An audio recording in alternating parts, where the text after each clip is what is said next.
మరి భావించవలసినటువంటి అవసరం. మరి ఖచ్చితంగా ఆయన్ని మరి మోడీ గారు ఆయన్ని బర్తరఫ్ చేయాలి కేంద్ర మంత్రివర్గం నుంచి.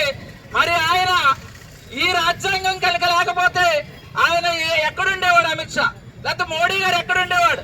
ఆయన పాత సామాన్ల వ్యాపారంతో అమిత్ షా గారు గుజరాత్ లో ఉండేవాడు.